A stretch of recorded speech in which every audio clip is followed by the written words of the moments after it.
Hi, I'm Allyson Magda, a photographic artist specializing in weddings and kids. I have a fine art background and have been photographing people for over 10 years.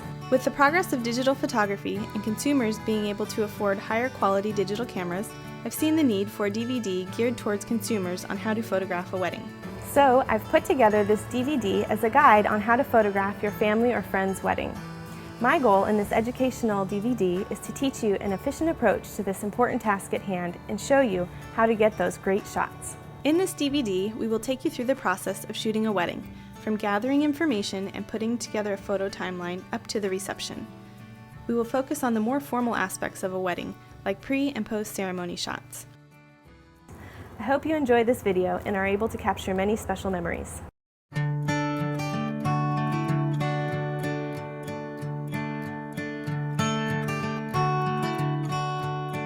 In the years I've spent being a wedding photographer, I've read many books and watched many DVDs to come up with my wedding day workflow.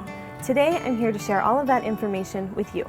There are so many moments during the wedding day where you will have an opportunity to capture amazing and emotional moments forever for the bride and groom. Being open and able to see those moments requires preparation and organization. It's not hard, just essential, and in the end, you'll be more relaxed and open to capturing the moments that often go uncaught. The key to having an open mind and eyes for these most amazing moments is what I call the photo timeline.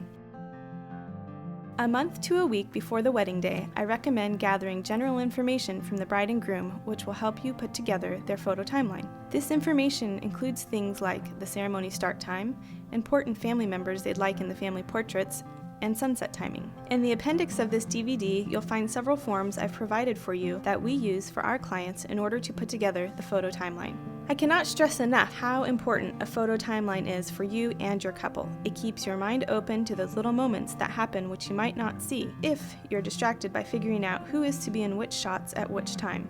Trust me, the photo timeline is time well spent. So before you arrive, take the time to put it together and be sure to bring at least 2 copies to the wedding.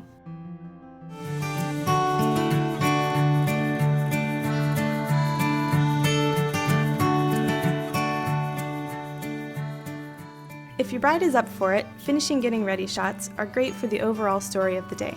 If the bride is not yet dressed in her gown, take photos of the gown hanging on a light or on a bed or in a doorway. If she has pretty shoes, take photos of those posed up in a creative way. Photos of the rings can be fun too, without any hands. Open your mind to all the possibilities. Here are some tips to shooting the bride finishing getting ready.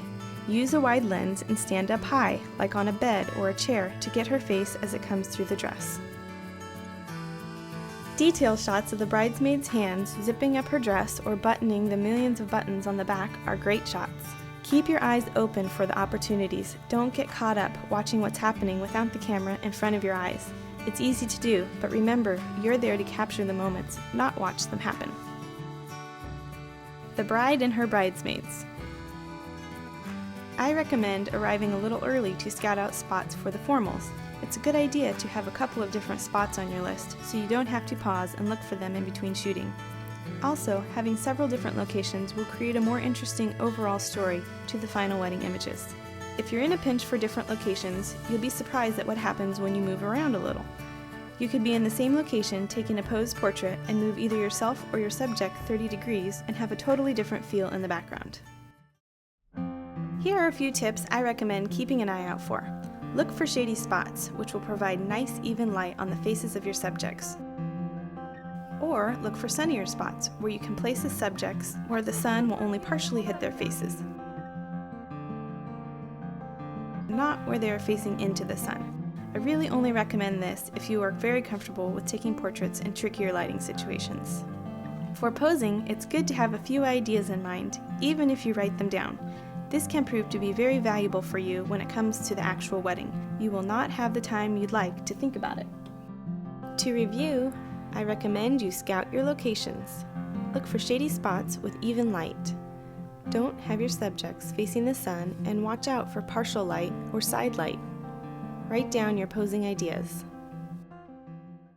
Next up, you'll be shooting the bride with her bridesmaids or the groom with the groomsmen. The order is interchangeable, but just make sure that if you shoot the groom with the groomsmen just before the ceremony, Be done at least 20 minutes before the start of the ceremony. The groomsmen will need to seat the guests. Typically, I recommend first going for a more formal pose, like all bridesmaids or groomsmen in a line. Looking at the camera, nice and pretty. And a second pose that is more fun and casual. At this point, the bride or her family might request to add in additional shots with the family. It's not a big deal to add in 1 or 2 small shots, like the bride with her mom or the groom with his dad, but I strongly recommend you avoid shooting the bride or groom alone with their immediate family at this time.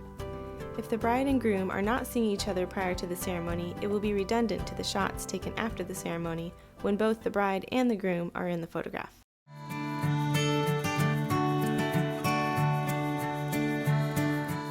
After you've shot the bride with her bridesmaids, you'll want to shoot the bride by herself.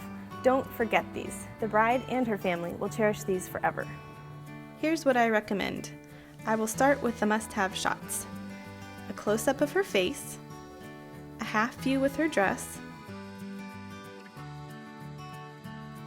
and a full view with her dress, front, back, or both. If you have more time, work with these. Be open to less obvious spots. Great backgrounds do not always make for the best photos. The best photos come from comfortable subjects who are relaxed and happy. Keep her that way. If you sense she's becoming uncomfortable with something you've asked her to do, then ask her to make herself comfortable or to take a few breaths with her eyes closed. Shoot from above. Again, shady spots for even light are a great and safe place to get guaranteed solid shots. Watch out for patchy lighting on the face of your subject. Watch out for strong backlight, especially if you're not sure how to meter for it. Look around in the room she's getting ready in. Does it have great light or interesting features like cool windows or a beautiful bed you could use? Don't be afraid to get up close. To review, you'll want to get a close-up of the bride's face, a half view, a full view with her dress from the front or the back or both. Look for shady locations and watch out for patchy lighting and strong backlight.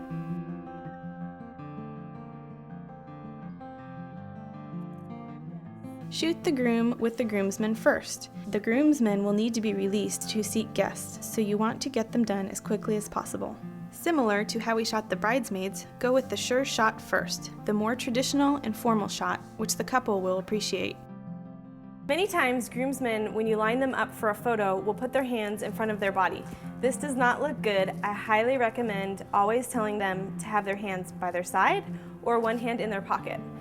My strongest advice is to make a rule for the day and have them do that throughout all the pictures so that they don't get confused. Here are some specific ideas and examples.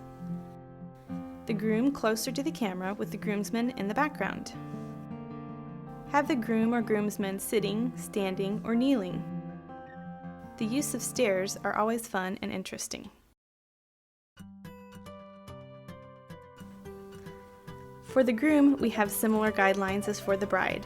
Choose shady locations, interesting colored walls or textures. Look down. Is there an interesting floor medium like colored cement or brick? Most importantly, keep those eyes peeled. Often there is more than enough around you to use, and you can get many different results within a few feet. A note about shooting the groom and groomsmen. For the most part, groomsmen are not overly fond of having their photo taken. This does not mean it's going to be hard, but it might be quick. If you have an unruly groomsmen party, just get it done as quickly as possible and don't let them haggle you too much. You'll need to be done with the pre-ceremony formals about 20 minutes before the ceremony starts. The bride will need to be hidden away, and the groomsmen will need to seek guests. I cannot recommend enough being done no later than 15 to 20 minutes before the ceremony starts.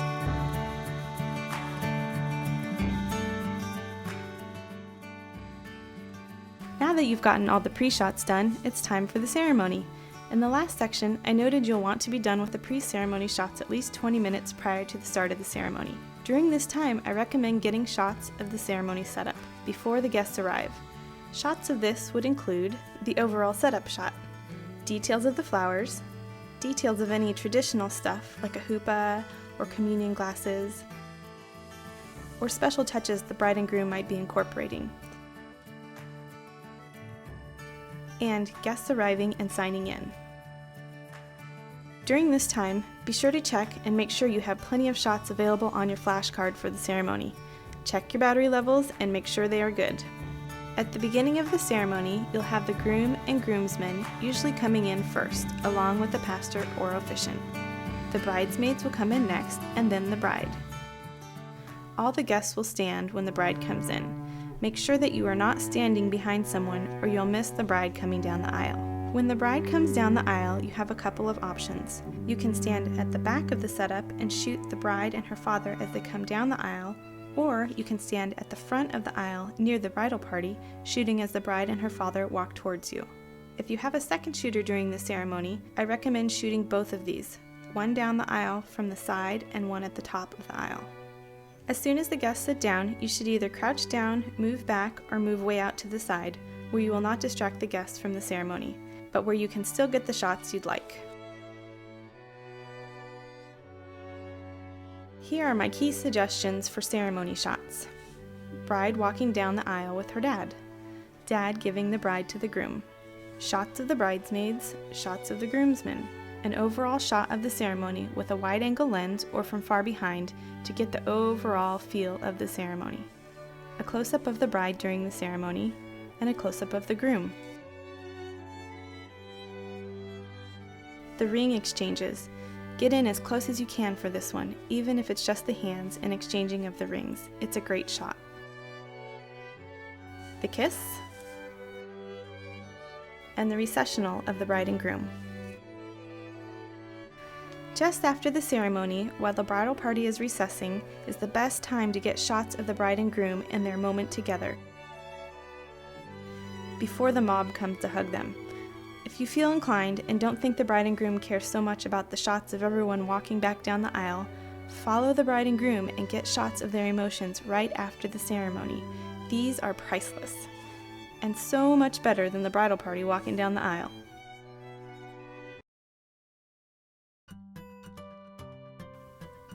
After the ceremony, the importance of the photo timeline really kicks in. My advice is to have a couple of helpers, one to keep track of the timeline and the other to identify family members. Stick to your photo timeline.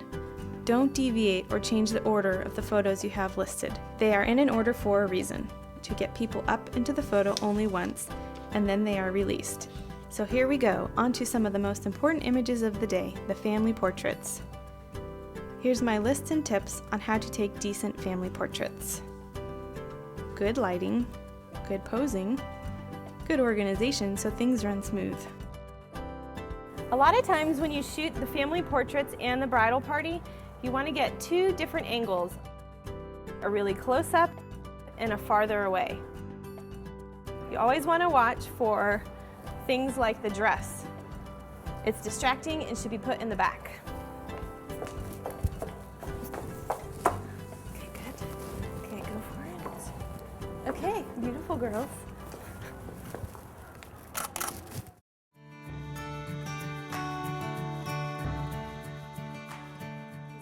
Good, good. Okay, one more. Flowers down, nice.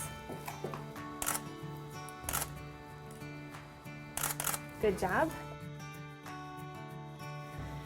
According to your photo timeline, it's most efficient to start with the largest group and subtract people out of the picture so that people aren't coming up and going out back and forth. That ends up taking a lot of time. Watch the shoulders of your subjects and make sure your photos aren't too linear. If you have more than, say, 5 people per side, bring in a chair or two if it's a big group. If there are a lot of kids, have the dads crouch down in front of the group with them. If there are grandparents present, have the grandmas sit in chairs to create different levels of your subjects. You'll have subjects standing, seated, maybe kids on the ground, or dads crouching down with toddlers and babies. Keep an eye out for things, handbags, sunglasses, walkers, canes, etc.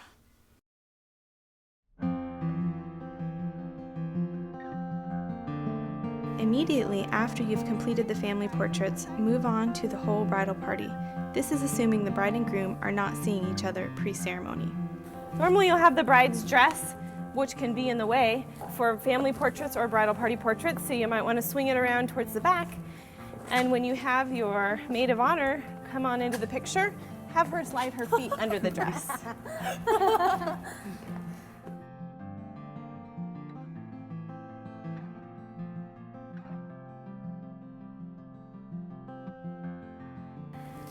Now you'll normally want the groom on the left-hand side because he'll have a boutonniere and you want his flower to show. And the bride and groom, you'll have them cross their arms in the back, which ties them in nice and close. The rest of the bridal party, you just want their shoulders to be open towards the camera and going the same direction on each side. Oftentimes, brides and their bridesmaids will hold the flowers way too high, so you'll have to remind them several times throughout the day to hold their flowers down in front of their belly button. The difference between a good and poor-looking formal photograph largely has to do with the shoulders of the subjects facing the same direction. For the more traditional shots, I always have my subjects facing towards the center where the bride and groom are. More often than not, you'll need to adjust your subject's shoulders so only one shoulder is facing the camera and the other is towards the back. Again, similar to the pre-bridal party shots, go with the safe, more formal or traditional poses first. Nail it and keep your couple happy. Then take a chance with a couple more relaxed portraits of the whole group. Keep your subjects engaged and comfortable so they look good. If the couple or party wants a fun or goofy shot, do them last, because after this, you'll lose their attention. At this point, the formals are done, other than the bride and groom together. I recommend having a member of the bridal party getting the bride and groom a drink of their choice during the family portraits if possible, so they can have a sip and relax for a moment before moving on to the final section of the more formal shots of the day.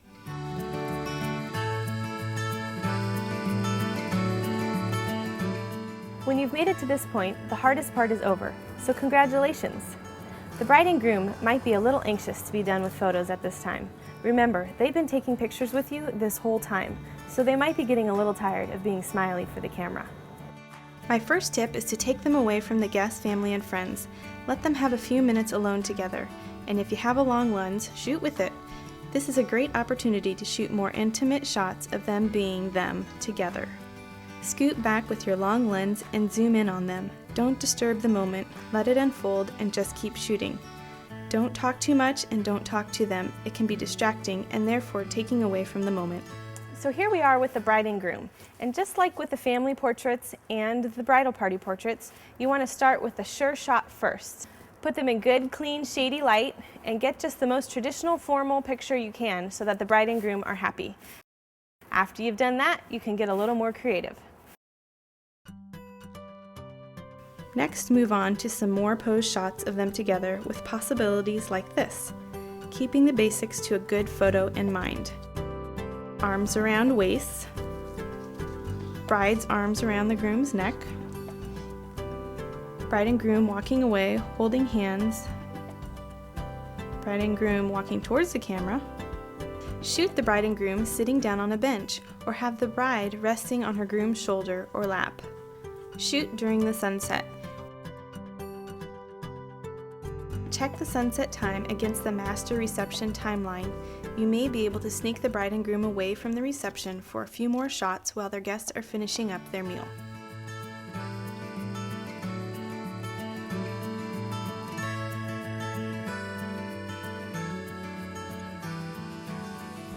As you may have noticed, I don't shoot with a flash on my camera. All the images in this video were shot in completely natural light. If you follow the tips I've provided and are comfortable with your equipment, I believe you will have great success with the formal images from the wedding day. So here we are. You've covered the most important shots of the wedding day. You should give yourself a pat on the back. You've done a great job and given the bride and groom the best wedding day gift. Photographs they will cherish for a lifetime. I hope you found my tips and advice helpful and wish you the best of luck with your post-production editing.